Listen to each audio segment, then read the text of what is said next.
adalah gembalaku, takkan kekurangan aku.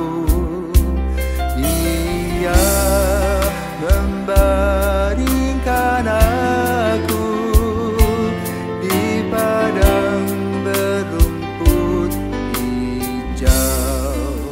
Saudara-saudara yang terkasih di dalam Kristus, selamat pagi. Salam jumpa lagi dalam Sabda Siap Saji.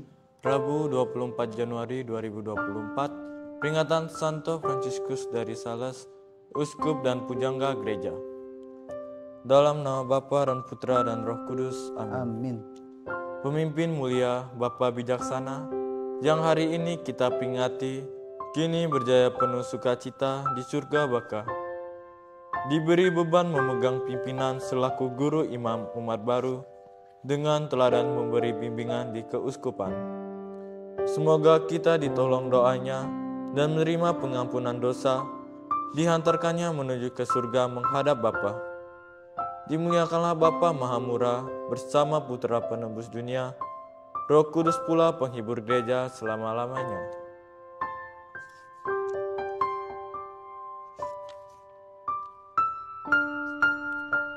Allah Bapa kami, asal dan tujuan hidup kami. Demi keselamatan sesamanya, Uskumu Santo Fransiskus dari Sales menyesuaikan diri dengan setiap orang. Semoga kami mengikuti teladannya, selalu menyatakan cintamu yang lemah lembut, serta memperhatikan kepentingan semua saudara kami. Dengan pengantaran Tuhan kami Yesus Kristus, Putramu yang hidup dan berkuasa, bersama Dikau dalam persatuan Roh Kudus, Allah sepanjang segala masa. Amin. Tuhan bersamamu dan bersama rohmu. Inilah Injil Yesus Kristus menurut Markus. Dimuliakanlah Tuhan. Markus bab 4 ayat 1 sampai dengan 20. Pada suatu hari, Yesus mengajar di tepi danau Galilea. Maka datanglah orang yang sangat besar jumlahnya mengerumuni dia, sehingga ia terpaksa naik ke sebuah perahu yang sedang berlabuh. Lalu duduk di situ, sedangkan semua orang banyak itu ada di darat, di tepi danau itu, dan Yesus mengajarkan banyak hal kepada mereka dalam bentuk perumpamaan. Dalam ajarannya itu, Yesus berkata kepada mereka, "Dengarlah, adalah seorang penabur keluar untuk menabur. Pada waktu ia menabur, sebagian benih itu jatuh di pinggir jalan. Lalu datanglah burung dan memakannya sampai habis. Sebagian jatuh di tanah yang berbatu-batu, yang tidak banyak tanahnya. Lalu benih itu pun segera tumbuh karena tanahnya tipis. Tetapi sesudah matahari terbit, terlayulah ia dan menjadi kering, karena tidak berakar. Sebagian lagi jatuh di tengah semak duri, lalu makin besarlah semak itu dan menghimpitnya sampai mati, sehingga benih itu tidak berbuah. Dan sebagian jatuh di tanah yang baik, lalu tumbuh dengan subur dan berbuah. Hasilnya ada yang 30 kali lipat, ada yang 60 kali lipat, ada yang 100 kali lipat."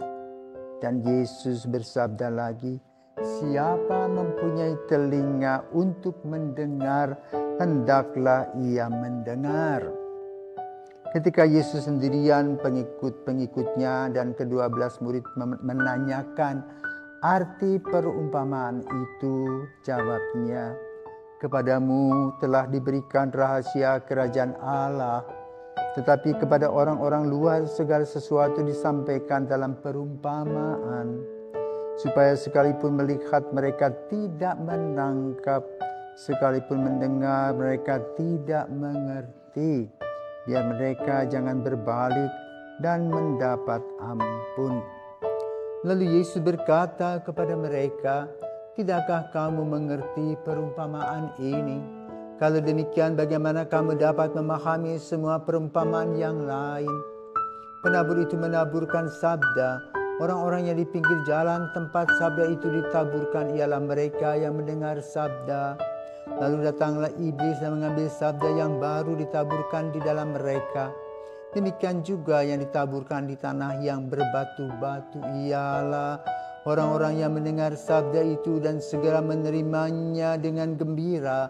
Tetapi sabda itu tidak berakar dan sebentar saja. Apabila kemudian datang penindasan atau penganiayaan karena sabda itu, mereka segera murtad.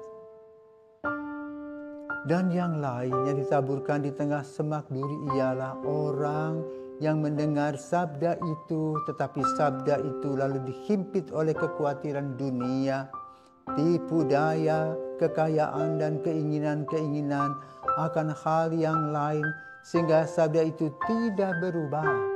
Dan akhirnya yang ditaburkan di tanah yang baik ialah orang yang mendengar dan menyambut sabda itu lalu berubah. Ada yang 30 kali lipat, ada yang 60 kali lipat, ada yang 100 kali lipat. Demikianlah sabda Tuhan, terpujilah Kristus. Selamat pagi Romo. Selamat pagi. Romo, dari Injil hari ini saya mempunyai sebuah pertanyaan renungan.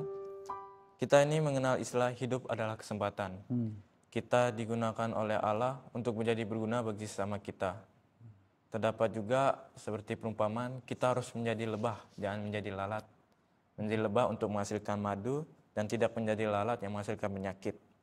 Pertanyaan renungan saya adalah, bagaimana kita memiliki mental seperti lebah yang selalu menghasilkan madu? Baik, selamat pagi. Sudah membaca perumpamaan? Sudah. Gimana menurut kamu?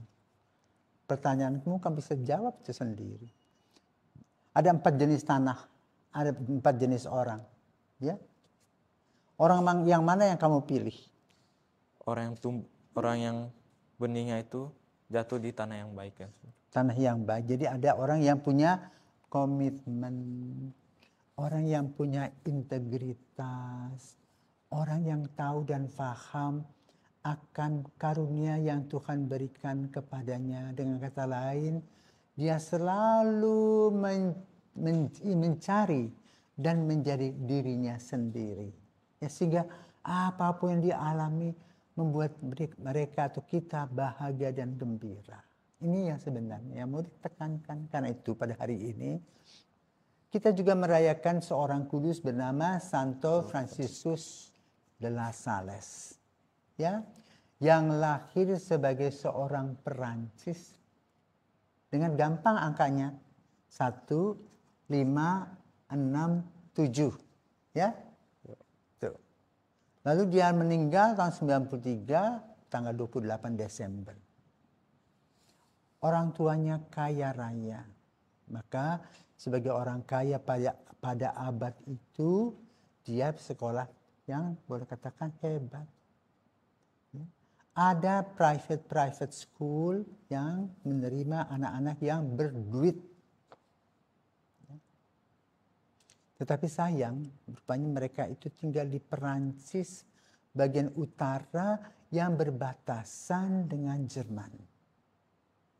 Waktu itu pada abad ke-15, ke-16 itu terjadi perpecahan gereja. Martin Luther sekitar 1500-an itu berpisah dari gereja Katolik. Dengan konsep sola fide, sola gratia, sola scriptura.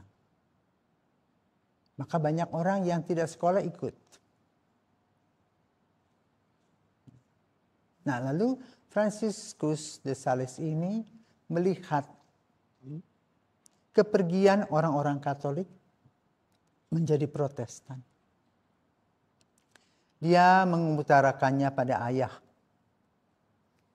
Tapi sang ayah mengatakan, tidak perlu, bukan urusan kamu. Tetapi hati nuraninya tidak menerima. Maka kemudian dia bersama dengan saudaranya Louis de Sales juga pergi ke sebuah tempat di mana banyak orang meninggalkan gereja Katolik. Dan mereka di sana berusaha untuk mengembalikan Jadi setiap kali dia sekolah, frater, setiap kali libur ada kesempatan berkunjung lagi ke tempat itu. Sampai akhirnya orang-orang tua ya yang sekolah diterangkan perbedaan-perbedaan itu dan mereka kembali.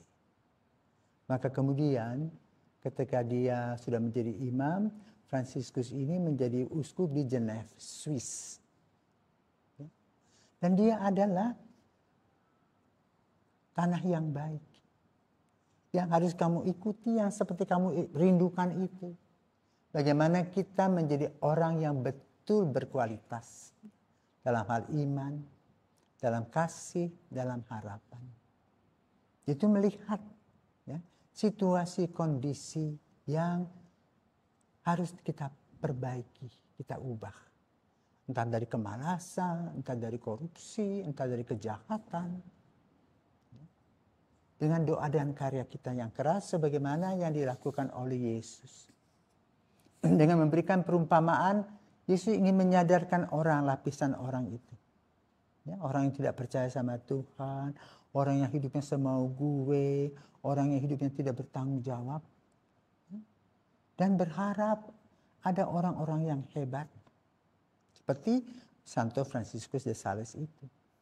Tidak ada yang suruh, tetapi refleksi dia mendalam tentang panggilan dan bagaimana panggilan itu bisa mengajak orang, mengubah orang dari yang gelap ke dalam terang.